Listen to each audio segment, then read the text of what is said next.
Середина октября, и я приступаю к срезке капусты.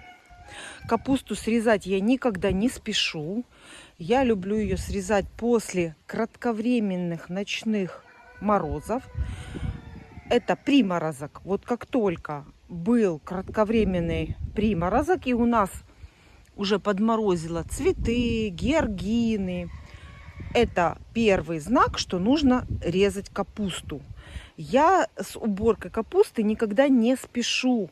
И очень рано тоже не люблю ее резать, потому что она потом плохо будет лежать. Конечно, желательно, чтобы капуста подверглась только одному кратковременному морозу. Небольшому, который у нас под утро бывает, заморозок. И этого достаточно. Чем меньше подвергается капуста, ей, конечно, это не страшно, эти заморозки, но чем меньше, чем реже она подвергается этому, тем лучше она потом будет храниться. Мне очень нравится даже по вкусу капуста, когда она после одного небольшого морозца. И вот теперь, середина октября, я могу смело убирать капусту на хранение. Есть у меня два способа, как убрать капусту, и оба я сегодня буду использовать. Первый способ – это когда я срезаю капусту и все листья, которые вокруг капусты красивые, отвожу все это в курятник для кур. А есть у меня такая капуста, у которой, ну, скажем так, это такой сорт, не очень красивые листья наружные, они уже подсохшие, вот такие вот корявенькие. Вот эту капусту я буду просто вырезать чистой капустой и отвозить уже чистую капусту почищенную, листья никуда, ни в курятник отвозить не буду. Ну, а теперь самое главное, как же я срезаю капусту? Капусту я срезаю, оставляя ножку на обхват ладони. То есть не срезаю эту ножку под самым кочаном, а оставляю расстояние вот такое вот для ладони. И вот тут срезаю. Так капуста хранится лучше, потому что при срезке кочана под самой головкой происходит нарушение целостности кочерышки у капусты. И как бы вы ни старались, чем бы вы ни срезали, но она, эта кочерышка, нарушается, и в этом месте капуста начинает портиться. Поэтому я оставляю на объем ладони, и ее хорошо переносить, транспортировать. Мне потом зимой легко будет брать кочаны и относить в курятник для кур. Это тоже с практической точки зрения тоже очень удобно. Поэтому я всегда оставляю такую ручку. Ребята пришли мне помогать. Капусту они не повредили. Они у меня гуляют на свободном выгуле, и когда меня здесь нет, они тоже ходят, гуляют. Но, как вы видите, капуста вся целая. Это они пришли мне в поддержку, пришли мне помогать. Но пока меня здесь не было, капусту никто не трогал.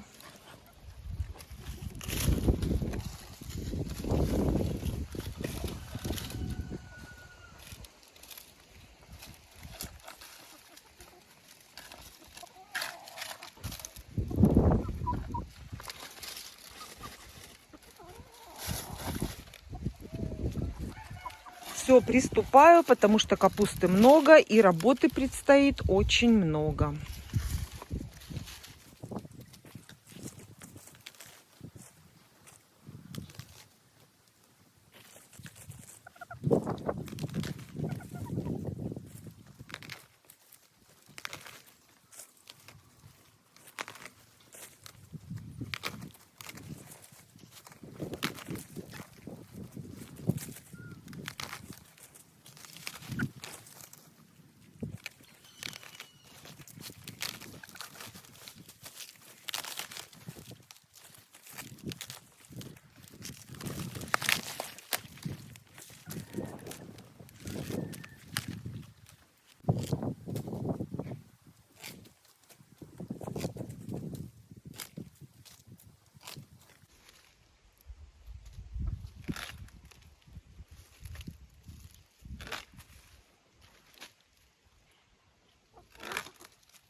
Помощник, да? Ох ты, помощник.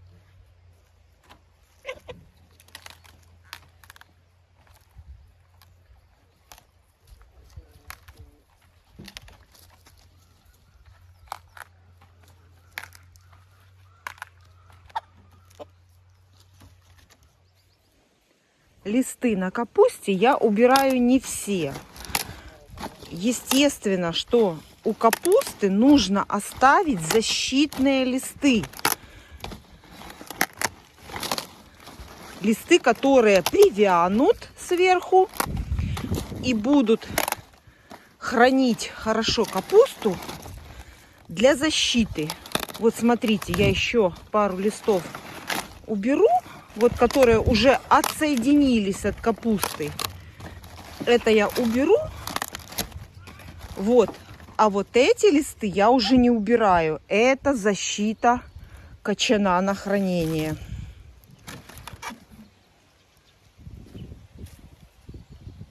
Самый удобный способ — это вот так обламывать рукой. Я пробовала это делать ножом, но неудобно, потому что повреждается нижний лист, нечаянно надрезается, а этого нам не нужно. Так я чувствую, знаю, какой лист я оборвала. Вот так вот. Вот такие вот маленькие качанчики начали уже образовываться под листами, между листами. Но это все съедят курочки. Вот, это еще один метод, когда я в тачку складываю обрезанную капусту и уже в нее обчищаю. А хорошую чистую капусту складываю в соседнюю тачку. И уже это везу на хранение. Когда-то я хранила капусту в погребе, но там она не очень хорошо лежит. Возможно, там достаточно тепло для нее. И приходилось 1, а то и 2 раза за зиму их чистить. А теперь я нашла другой способ хранения. Я храню капусту в гараже. И там отлично она хранится. Когда сильные морозы, минус 15, минус 20, я накрываю эту капусту в гараже плотным одеялом, и она прекрасно там хранится. Хранится аж до новой ранней капусты.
Конечно, я очень не люблю, когда вот такой вот беспорядок в курятнике.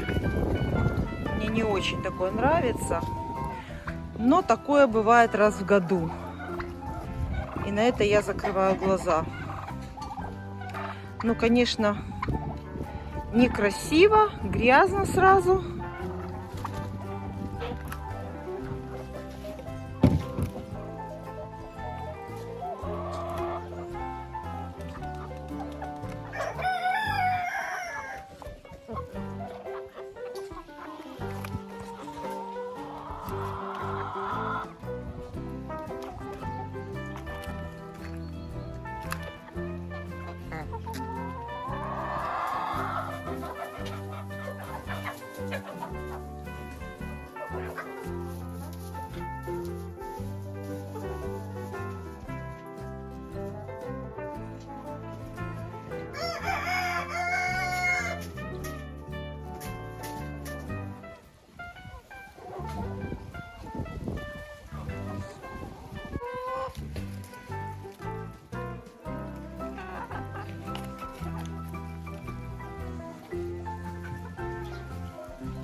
Ну и самый важный вопрос — это какие сорта я сажаю капусты.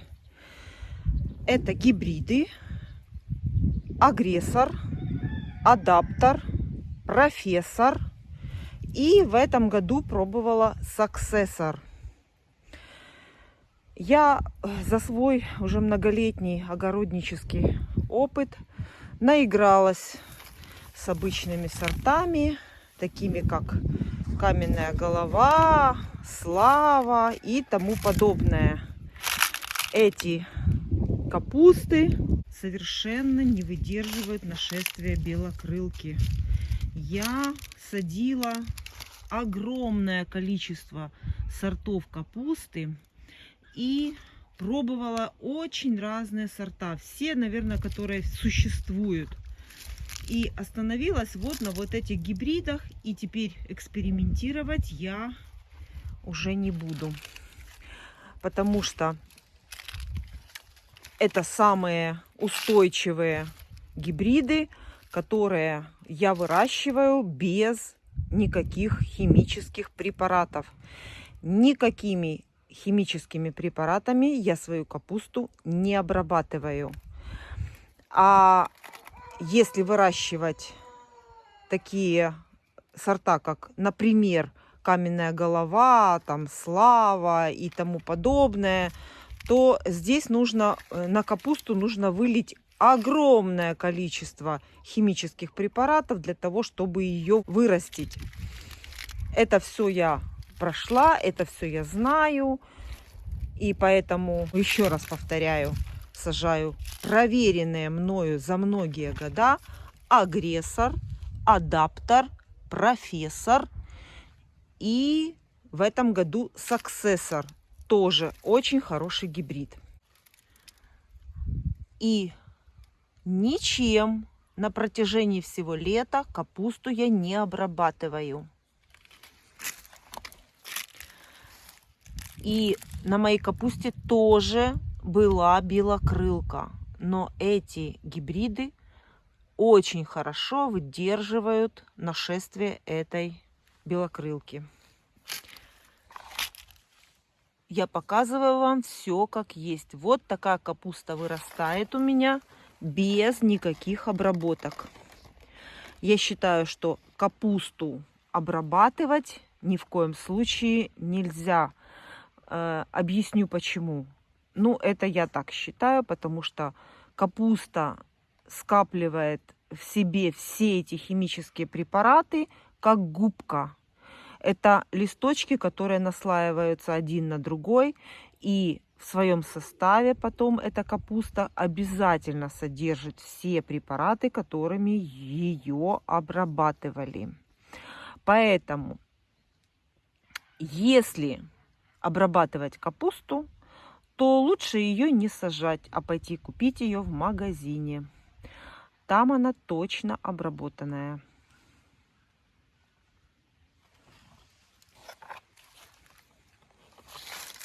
Показываю близко, чтобы вы могли рассмотреть, в каком состоянии капуста.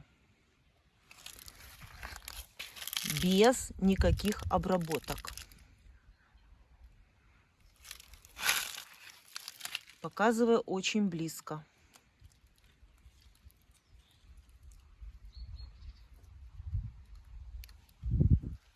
Капусты я сажу много, потому что у меня капусту всю зиму кушают куры.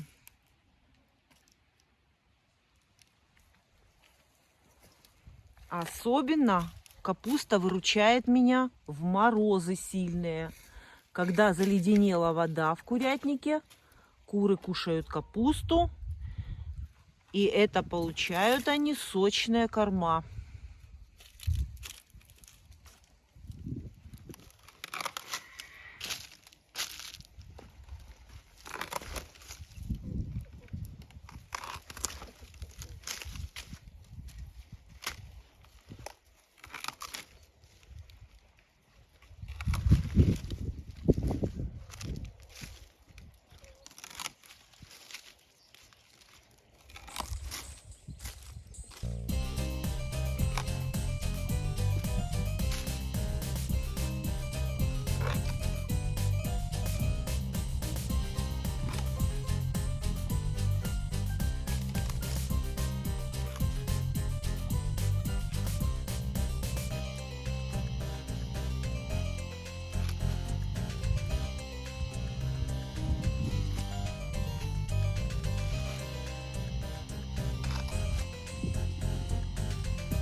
Вот такая почищенная капуста получается. Очень сильно я ее не чищу. Оставляю вот такие технические, скажем так, листы сверху. И везу в гараж. Укладываю капусту капустой вниз, кочерышкой вверх. Вот так вот. Вот так вот она у меня лежит и хранится. Ну, я вам сейчас все это покажу. Отвезу и покажу, как я ее укладываю.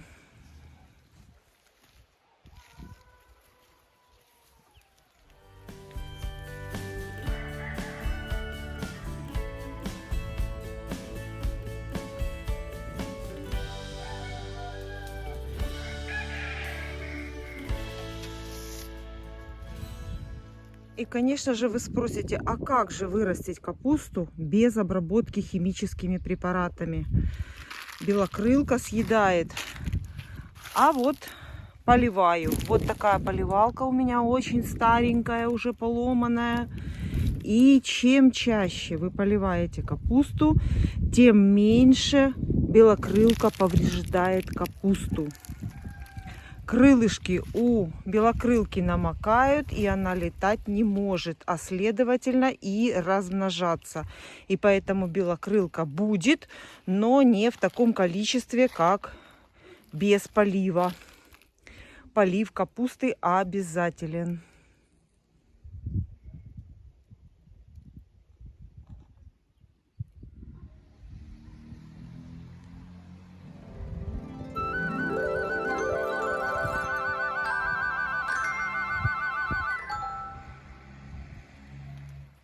Хотела похвалить петушков, которые ходят на свободном выгуле, и сказать, какие они молодцы. Какие они молодцы. Капусту не тронули.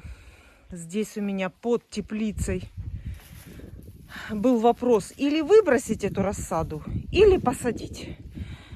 И я здесь ее быстренько посадила. Просто она уже не помещалась на грядке. Какие молодцы петушки. Вот такие они молодцы. Но я на них не злюсь, потому что капусты у меня очень много. Я ее до сих пор вырезаю и вожу на хранение в гараж.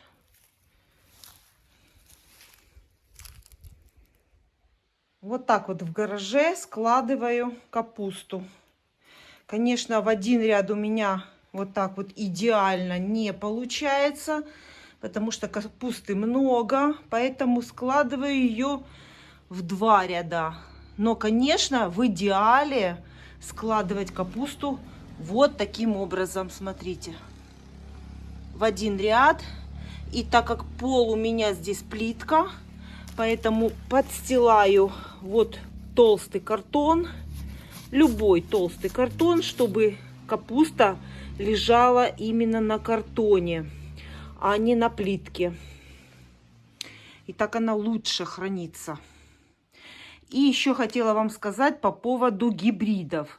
Еще и не каждый гибрид хорошо плодоносит и хорошо защищается от белокрылки и от вредителей. Я перепробовала очень много еще и гибридов. Это и Мегатон, мне не понравился. Мне не понравился Линекс. Ну, еще и другие. Я не помню уже какие сорта, но другие гибриды я тоже пробовала высаживать. Они себя ведут не так устойчиво, как вот эти гибриды, которые я выбрала и сажу их уже много лет, одни и те же. И больше играться, пробовать какие-то другие сорта я не хочу. Вот такая капусточка. Здесь она хорошо просыхает, и верхние листочки немножко вянут, и они как бы консервируют этот качан капусты, и он хорошо лежит всю зиму. Ну, а когда я говорила, будет минус 15 или минус 20, я эту капусту накрываю плотным одеялом каким-то, ковром. именно на период морозов. А потом, когда морозы сильные проходят, -5 на улице, -8, она выдерживает вот так вот лежа в гараже. Этот гараж не промерзает сюда, и она хорошо здесь хранится. Ну и, конечно, она уменьшается с каждым разом, потому что капусту мы кушаем и куры кушают.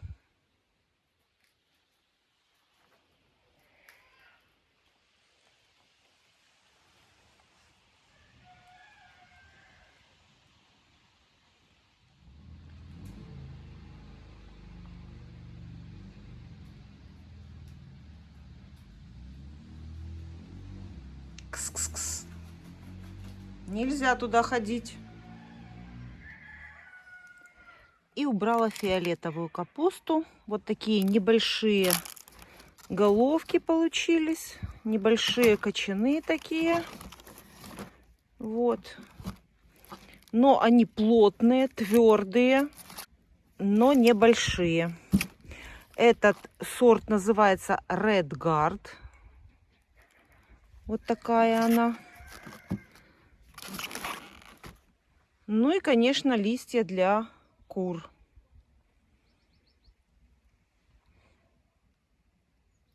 Ну, а свои впечатления об этой капусте я расскажу вам попозже, когда сделаю салат и когда ее попробую. Пока ничего сказать не могу. Но вот внешний вид мне очень нравится. Даже несмотря на то, что она такая небольшая. Но зато она очень тугая и очень плотная. И с другой стороны, вот так взять один качанчик и сделать салат, чтобы не оставалось на потом. Очень удобно. Порционная капуста. Уже темно, но только так спокойно я могу привезти вот такую полную тачку листьев капусты. Потому что куры выбегают, и днем это сделать вообще нереально. Только вручную заносить. А так я могу заехать тачкой. Все уже зашли куры, темно. И я завожу целую тачку листьев. Хотела эту тачку оставить на следующий раз, потому что за один прием, конечно, это очень много капусты для кур. Нежелательно, но и вот так оставлять на тачке мне вот не очень хочется. Поэтому я решила все листья все-таки отдать за один раз. Хотя планировала вот эту тачку оставить на следующий мой приезд.